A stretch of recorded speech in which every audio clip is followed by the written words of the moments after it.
بسم اللہ الرحمن الرحیم نحمده ونستعینه ونستغفره ونؤمن به ونتوکل علیہ اما بعد۔ اس سے پہلے سبق میں اللہ رب العزت کے راستے میں مال خرچ کرنے کا ذکر ہوا تھا کہ کس طرح کا مال کن شرائط کے ساتھ ذکر کیا جائے تو اللہ رب العزت کے نزدیک مقبول ہوتا ہے اور کب مردود ہو جاتا ہے۔ اور یہ بھی بتایا گیا تھا کہ آخر سورہ تک تقریباً انہیں اموال کے متعلق ہی ذکر ہوگا۔ مذکورہ سبق کی پہلی آیت بھی انفاق فی سبیل اللہ یعنی اللہ کے راستے میں خرچ کرنے کی صورتوں کا ذکر ہے۔ آیت مبارکہ کے شان نزول میں حضرت برا رضی اللہ عنہ کہتے ہیں کہ یہ آیت انصار کے حق میں نازل ہوئی۔ انصار یعنی مدینہ منورہ کے لوگ حسب استطاعت کھجور کے خوشے لا کر مسجد نبوی صلی اللہ علیہ وسلم میں اصحاب صفہ کے لیے لٹکاتے تھے۔ بعض لوگ خیر کے کاموں میں رغبت نہیں رکھتے تھے تو وہ ایسا خوشہ لاتے جس میں ردی اور سوکھی کھجوریں ہوتی تھی، جس پر یہ آیت کریمہ نازل ہوئی اور اس میں فرمایا گیا کہ اگر تم میں سے کسی کو ہدیہ میں ایسی نکمی چیز دی جائے تو اس کو نہیں لے گا، ہاں چشم پوشی کر جائے یا شرما کر کے لے تو اور بات ہے۔ چنانچہ اس کے بعد لوگ اچھے اور کارآمد خوشی لانے لگے۔ پہلے آیت مبارکہ کے الفاظ اور کلمات سمجھیں۔ آیت مبارکہ یہ ہے: اعوذ باللہ من الشیطان الرجیم، بسم اللہ الرحمن الرحیم، یا ایہا الذین آمنوا انفقوا من طیبات ما کسبتم ومما اخرجنا لکم من الارض ولا تیمموا الخبیث منہ تنفقون ولستم بآخذیہ الا ان تغمضوا فیہ وَاعْلَمُوا أَنَّ اللَّهَ غَنِيٌّ حَمِيدٌ۔ آیت کریمہ کا لفظی ترجمہ: یا ایھا الذین، اے وہ لوگو جو آمنو ایمان لائے ہو یعنی ایمان والے، انفقو خرچ کرو تم سب، من طیباتی عمدہ چیزوں سے، ما کسبتم جو تم سب نے کمائی ہے، ومما اور ان میں سے جو اخرجنا نکالی ہے ہم نے، لکم تمہارے لیے، من الارض زمین سے، ولا تیمموا اور قصد نہ کرو، الخبیث ناکارہ چیز کا، منہ اس میں سے، تنفقون خرچ کرتے ہو تم، ولستم حالانکہ نہیں ہو تم سب، بآخذیہ اس کو لینے والے، الا مگر یہ کہ ان تغمضوا چشم پوشی کر جاؤ، فیہ اس کے لینے میں، وَاعْلَمُوا اور جان لو، ان اللہ کہ بے شک اللہ تعالی، غنی حمید بے نیاز خوبیوں والے ہیں۔ آیت مبارکہ کا مکمل ترجمہ: اے ایمان والو، اپنی کمائی میں سے عمدہ چیزیں خرچ کیا کرو، اور اس میں سے بھی جو ہم نے تمہارے لیے زمین سے نکالی یعنی زمین سے پیدا کی ہیں، اور اس کمائی اور پیداوار میں سے نکمی چیز کا قصد مت کیا کرو۔ تم وہ نکمی چیز خرچ کرتے ہو جبکہ تم اس کو لینے کی خود روادار نہیں ہوتے، مگر یہ کہ تم چشم پوشی کر جاؤ تو اور بات ہے، اور جان لو کہ اللہ رب العزت بے نیاز قابل تعریف ہے۔ اس آیت میں خرچ کرنے کی دو صورتوں کا ذکر کیا جا رہا ہے۔ پہلی صورت یہ کہ اجر ثواب حاصل کرنے کے لیے خرچ کیا جائے، یعنی غریب کی حاجت روائی اس میں پیش نظر نہ ہو، اس صورت میں اچھی چیز خرچ کرنے کا حکم ہے، اس آیت میں ہی خرچ کرنا مراد ہے۔ اور اسی طرح سورہ آل عمران میں بھی لَن تَنَالُوا الْبِرَّ حَتَّىٰ تُنفِقُوا مِمَّا تُحِبُّونَ، یعنی تم خیر کامل کبھی حاصل نہیں کر سکو گے جب تک کہ تم اپنی پیاری چیز اللہ کے راستے میں خرچ نہ کرو، یعنی ایسا خرچ جس میں کسی کی ضرورت پورے کرنے کا قصد نہ ہو بلکہ اللہ رب العزت کی راہ میں محبت سے خرچ کیا جائے، تو اس راستے میں عمدہ اور اچھی چیز خرچ کرنے کی فضیلت بیان کی جا رہی ہے۔ دوسری صورت خرچ کرنے کی کسی غریب کا تعاون کرنا یعنی اس کی حاجت روائی کرنا، جیسے کوئی ضرورت مند حاجت مند سردی کے زمانے میں لحاف یا چادر مانگتا ہے تو ایسی شکل میں ضروری نہیں ہے کہ گھر میں جو عمدہ لحاف یا چادر ہو وہی دیا جائے، بلکہ اس کی ضرورت پورا کرنے کے لیے جو بھی چیز ضرورت سے زائد ہو وہ دے سکتا ہے، اس میں بھی اسی طرح کا اجر و ثواب ہے، جیسا کہ اسی صورت کی ایک آیت میں گزر چکا ہوا ہے: یسألونک ماذا ينفقون قل العفو، یعنی لوگ آپ سے پوچھتے ہیں کہ کیا خرچ کریں تو آپ کہہ دیجئے جو ضرورت سے زائد ہو۔ اور آیت مبارکہ کے اندر وَمِمَّا أَخْرَجْنَا لَكُم مِّنَ الْأَرْضِ میں لفظ اخرجنا سے عشری زمین کی طرف اشارہ ہے کہ عشری زمین میں عشر واجب ہے۔ عشر کہتے ہیں زمین کی پیداوار زکوٰۃ کو۔ اگلی آیت میں شیطانی خیالات اور اللہ تعالیٰ کی طرف سے آئے ہوئے خیالات جس کو الہام کہا جاتا ہے اس کے متعلق بیان ہے۔ یعنی جیسے جب کوئی خرچ کرنے کا موقع آتا ہے تو شیطان تنگ دستی کا ہوا کھڑا کرتا ہے، دل میں خیال آتا ہے کہ خرچ کرے گا تو تنگ دست رہ جائے گا۔ ہاں، گناہ کے کاموں میں ریت رواج اور فحاشی اور عیاشی میں خوب خرچ کرواتا ہے، اس وقت تنگ دستی کا خیال بھی نہیں آنے دیتا ہے بلکہ اس کے پیچھے کچھ نہ کچھ نفع لگا دیتا ہے۔ بس یہ بات اچھی طرح سمجھ لینا چاہیے کہ دل میں ایسے خیالات پیدا ہونا شیطان کی طرف سے ہوتا ہے۔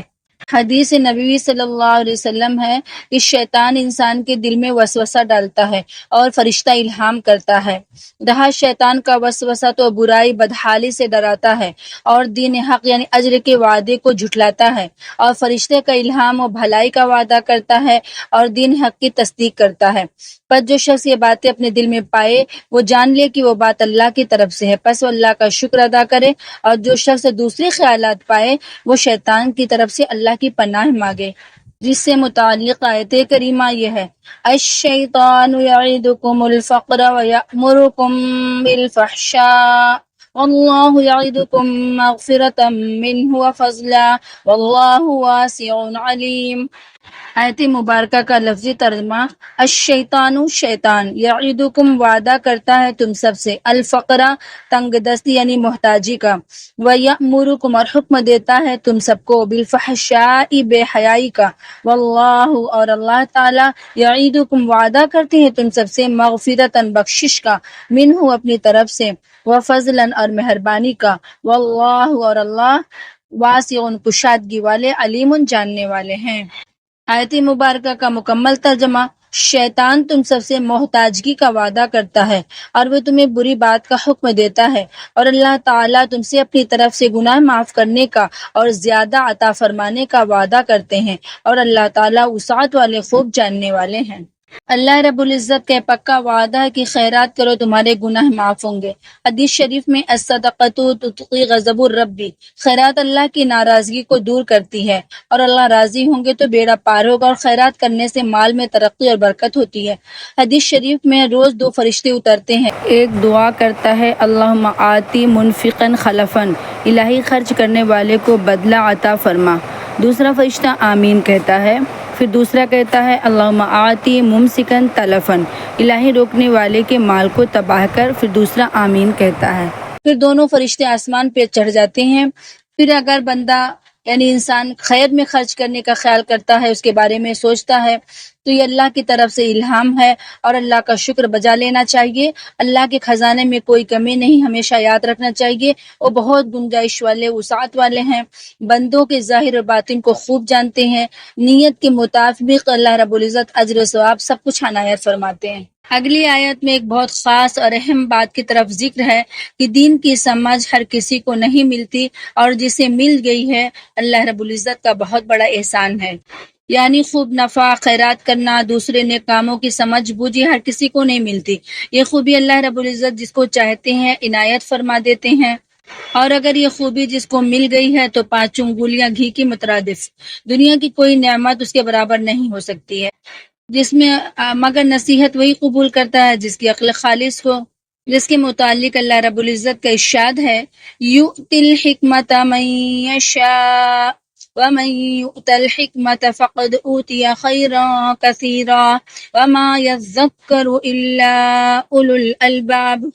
آیت مبارکہ کا لفظی ترجمہ: یؤتی دیتے ہیں یعنی دیا جاتا ہے، الحکمت سمجھ بوجھ، حکمت، من یشاء جسے چاہتے ہیں، ومن اور جو شخص یؤتا دیا گیا، الحکمت سمجھ بوجھ یعنی حکمت، فقد اوتی تو یقیناً دیا گیا اس کو، خیرن کثیرا بہت بڑی خوبی، وما یذکر اور نہیں نصیحت قبول کرتے ہیں، الا مگر یہ کہ اولو الالباب جو عقل والے لوگ ہوتے ہیں۔ آیت مبارکہ کا مکمل ترجمہ: اللہ تعالیٰ جسے چاہتے ہیں سمجھ بوجھ عطا فرماتے ہیں، اور جسے سمجھ مل گئی اس کو یقیناً بہت بڑی خوبی مل گئی، اور نصیحت خالص عقل والے ہی قبول کرتے ہیں۔ اس آیت کی مختصر تشریح پہلے ہی ذکر ہو چکی ہے۔ آیت کے آخر میں اللہ رب العزت یہ بھی فرما رہے ہیں کہ نصیحت وہی قبول کرتا ہے جس کی عقل خالص ہے، اس پر چھلکے چڑھے ہوئے نہ ہوں، ایسے شخص کے عقائد درست ہوں، اس کے اعمال صالحہ کی توفیق ملی ہوئی ہو، ایسے شخص کا آخرت میں اجر و ثواب سے دامن بھر جاتا ہے۔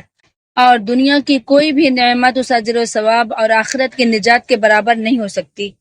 آخر کی 5 آیات میں انفاقات کی تفصیل کا ذکر ہے، یعنی ان آیات میں انفاق کے متعلق 5 باتیں الگ الگ کر کے ذکر ہوئی ہیں، جن میں سب سے پہلی آیت میں واجب انفاق یعنی زکوٰۃ، صدقہ فطر اور منت کے متعلق احکام کا ذکر ہے۔ شروع آیت میں مال کے خرچ کرنے کی 2 صورتوں کا ذکر ہوا تھا،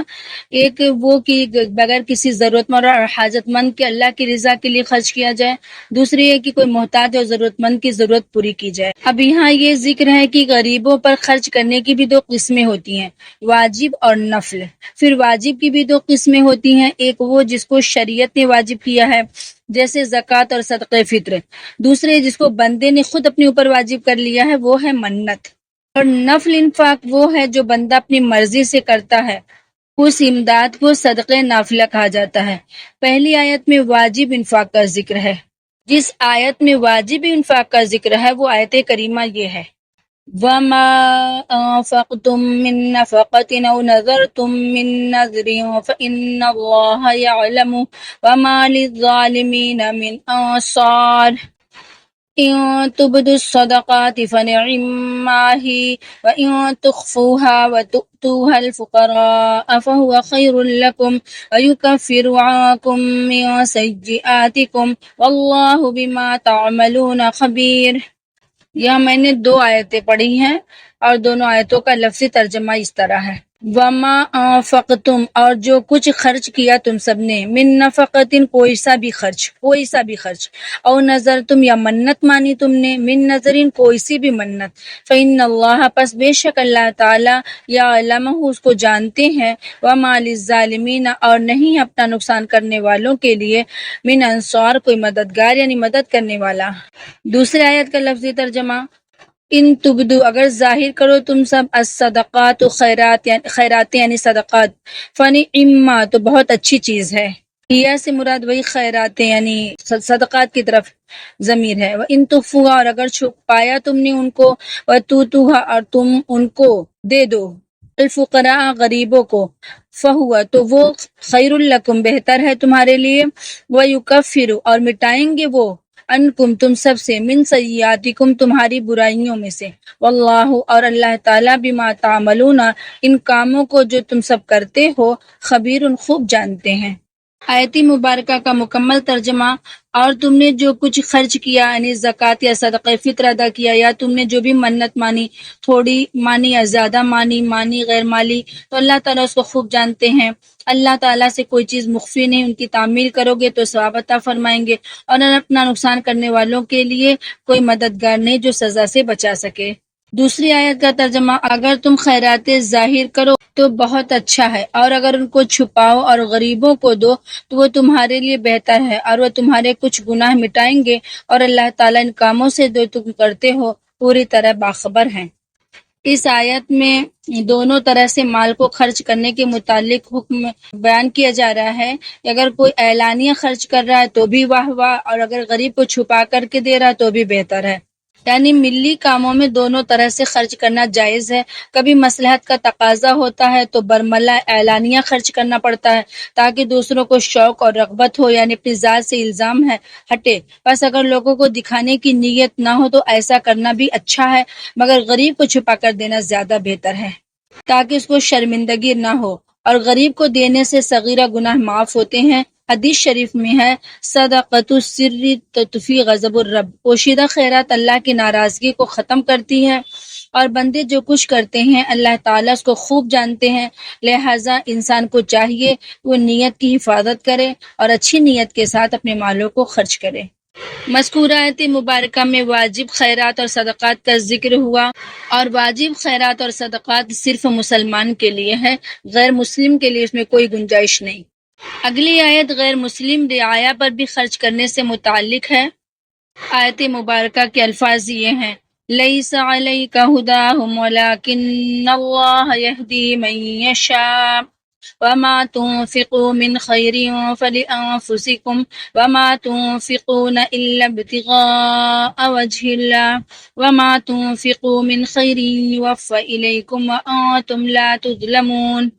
آیت مبارکہ کا لفظی ترجمہ لیس علیک کا نہیں ہے آپ صلی اللہ علیہ وسلم کے ذمانی آپ پر خداہم ان سب کو راستے پر لانا ولکن اللہ اور لیکن اللہ تعالیٰ یہدی راہ پر لاتے ہیں من یشاء جس کو چاہتے ہیں وما تنفقوا اور جو کچھ خرچ کرتے ہو تم سب من خیرین کوئی بھی بھلائی فلانفسکم تو وہ تمہاری ذاتوں کے لیے ہے وما تنفقون اور نہیں خرچ کرتے ہو تم سب الا مگر یہ کہ ابتغاء چاہنے کے لیے وجہ اللہ اللہ تعالیٰ کا چہرہ یعنی خوشنودی رضا وما تنفقوا اور جو کچھ خرچ کرتے ہو تم سب من خیرین کوئی بھی بھلائی یوفا پورا دیا جائے گا الیکم تم سب کو وانتم اور تم سب لا تظلمون حق نہیں مارے جاؤ گے۔ آیت مبارکہ کا مکمل ترجمہ آپ صلی اللہ علیہ وسلم کے ذمہ ان کو راہ پر لانا نہیں ہے بلکہ اللہ تعالیٰ جسے چاہتے ہیں راہ پر لاتے ہیں۔ البتہ جو بھی بھلائی تم کرو گے یعنی جو مال وغیرہ خرچ کرتے ہو وہ تمہارے فائدے کے لیے ہے اور تم صرف اللہ کی خوشنودی کے لیے خرچ کرتے ہو اور جو بھی بھلائی تم خرچ کرو گے اس کا پورا بدلہ تم کو دیا جائے گا اور تمہارا حق نہیں مارا جائے گا۔ آیت مبارکہ سے بات صاف اور واضح ہوتی ہے کہ اگر کوئی غیر مسلم ضرورت مند ہو تو اس کو بھی خیرات دی جائے، کافر ہونے کی وجہ سے اس کو ثواب جواب مت دیا جائے کیونکہ ہدایت کا معاملہ اللہ تعالیٰ کے ہاتھ میں ہے۔ مومنین کو چاہیے کہ اگر سائل ضرورت مند ہے تو اس کی امداد کریں۔ اس کے 3 فائدے آیت کریمہ میں ذکر کیے گئے ہیں۔ نمبر 1 مومن جو کچھ خرچ کرے گا اس کا فائدہ اس کو حاصل ہوگا۔ نمبر 2 مومن جو کچھ خرچ کرتا ہے وہ اللہ تعالیٰ کو خوش کرنے کے لیے کرتا ہے۔ نمبر 3 مومن کو اس کے خرچ کرنے کا بے کمکاست بدلہ مل جائے گا۔ پھر وہ کیوں سوچے کہ سائل غیر مسلم ہے؟ اس حکم سے اسلام کی وسعت اور رواداری کا بھی اندازہ ہوتا ہے کہ وہ کس حد تک انسانوں سے محبت اور احسان کا معاملہ کرنے کا حکم دیتا ہے۔ خیرات سے یہاں نفلی خیرات مراد ہے، وہ ذمی غیر مسلم کو دینا جائز ہے۔ صدقے واجبان زکوٰۃ مراد نہیں، وہ سوائے مسلمان کے کسی دوسرے غریب کو دینا جائز نہیں۔ البتہ اس آیت کے ضمن میں ایک بات خاص یاد رکھی جائے کہ اور یہ تنبیہ بھی ضروری ہے کہ ضرورت مند سائل کی امداد ایک الگ چیز ہے، اس کا مسلمانوں کو حکم تو ضرور ہے۔ کفر کے مقابلے میں اعانت ایک الگ چیز ہے جس سے مسلمانوں کو سختی سے روکا گیا ہے، یعنی جب اس کا مقصد کافروں کو خوش کرنا ہو۔ مثلا ایک غیر مسلم سائل آپ کے دروازے پر آواز دے رہا ہے اور آپ جانتے ہیں کہ وہ ضرورت مند ہے، آپ کے محلے میں ایک بے کس غیر مسلم بستا ہے یا غیر مسلم یتیم خانے کی جانب سے آپ سے اپیل کی جا رہی ہے یا کسی غیر مسلم علاقہ پر کوئی آفت ناگہانی آ پڑی ہے، تو ان تمام صورتوں میں یا اس جیسی دوسری صورتوں میں امداد کرنے کا حکم دیا جا رہا ہے اور اس کی فضیلت ذکر کی جا رہی ہے۔ لیکن اگر کہیں مندر کی تعمیر ہو رہی ہے یا میلے وغیرہ کھیل تیوہار یا ہولی دیوالی کے لیے پیسے مانگ رہے ہیں اس پہ کے اوپر خرچ کرنے کی، تو اس میں اجازت نہیں ہے، بلکہ اس موقع پر خرچ کرنا گناہ کا سبب ہے۔ اگلی آیت میں جہاد وغیرہ دینی کاموں میں مشغول حاجت مندوں پر خرچ کرنے کے متعلق اللہ رب العزت کا ارشاد مبارک ہے للفقراء الذين احصروا في سبيل الله لا يستطيعون ضربا في الارض يحسبهم الجاهل اغنياء من التعفف تعرفهم بسيماهم لا يسألون الناس إلحافا وما تنفقوا من خير فإن الله به عليم۔ آیت مبارکہ کا لفظی ترجمہ للفقراء محتاجوں کے لیے، ضرورت مندوں کے لیے، الذین جو لوگ احصروا روکے گئے ہیں، قید کیے گئے ہیں، فی سبیل اللہ اللہ کے راستے میں، لا یستطیعون نہیں طاقت رکھتے ہیں وہ سب ضربن پیر مارنے کی، فی الارض زمین میں، یہ سبہم خیال کرتا ہے ان سب کو، الجاہل ناواقف جاہل، اغنیاء مالدار، من التعفف سوال سے بچنے کی وجہ سے، تعریفہم پہچانیں گے آپ ان کو، بسیماہم ان کے چہروں کی علامتوں سے، لا یسألون نہیں مانگتے وہ سب الناس لوگوں سے، الحافن لپٹ کر کے، وما تنفقوا جو کچھ خرچ کرو گے تم سب، من خیر کوئی بھی بھلائی، فإن اللہ پس بے شک اللہ تعالیٰ علیم اس کو خوب جاننے والے ہیں۔ آیت مبارکہ کا مکمل ترجمہ صدقات دراصل ان حاجت مندوں کے لیے ہیں جو راہ خدا میں جہاد اور تحصیل علم کے لیے روکے گئے ہیں، ان کو زمین میں سفر کرنے کی فرصت نہیں، کسی سے سوال نہ کرنے کی وجہ سے ناواقف ان کو مالدار خیال کرتا ہے، آپ ان کا حال ان کے چہروں کی علامتوں سے جان لیں گے، یعنی فاقہ کے اثرات وغیرہ چہرے پر ظاہر ہو جاتے ہیں، اور وہ لوگوں سے لپٹ کر کے سوال نہیں کرتے ہیں، اور تم جو بھی بھلائی کرو گے اللہ تعالیٰ اس کو خوب جانتے ہیں۔ یعنی واجب انفاق کے علاوہ بھی جو کچھ خرچ کیا جائے اللہ تعالیٰ اس کو پورا پورا اجر عطا فرماتے ہیں، اور اس طرح کے کلام کا رخ واجب انفاق عام انفاق کی طرف سے ہو جائے گا۔ بلکہ جو لوگ جہاد اور ایسے لوگوں کو جہاد اور دینی کاموں وغیرہ میں مشغول ہوتے ہیں، ایسے لوگوں کو دینے میں بڑا ثواب ہے۔ جو اللہ کے راہ میں اس کے دین کے کام میں مقید ہو کر چلنے پھرنے کھانے کمانے سے رک جاتے ہیں اور کسی پر اپنی حاجت ظاہر نہیں کرتے، جیسے اہل صفہ نے گھر بار چھوڑ کر نبی کریم صلی اللہ علیہ وسلم کی صحبت اختیار کی تھی علم دین سیکھنے کے لیے اور مفسدین فتنہ پھیلانے والوں میں سے جہاد کرنے کے لیے، اسی طرح اب بھی جو کوئی قرآن کو حفظ کرے یا علم دین میں مشغول ہو تو لوگوں پر لازم ہے کہ ان کی مدد کریں۔ غرض کی آیت کریمہ کا حاصل یہ ہے کہ جو لوگ اللہ کے راستے میں لڑنے کے لیے وقف کیے ہوں یا دین کی تعلیم اور تبلیغ میں لگے ہوں یا اسی طرح دینی کاموں میں مشغول ہوں اور کما نہیں سکتے، اور ان کی خودداری کا یہ حال ہے کہ ضرورت مند ہونے کے باوجود کسی کے سامنے دست سوال دراز بھی نہیں ہوتے۔ کچھ ناواقف لوگ ان کو مالدار بھی سمجھتے ہیں، لیکن ان کے چہرے بشرے ان کی محتاجگی اور حاجت کا اندازہ ہوتا ہے۔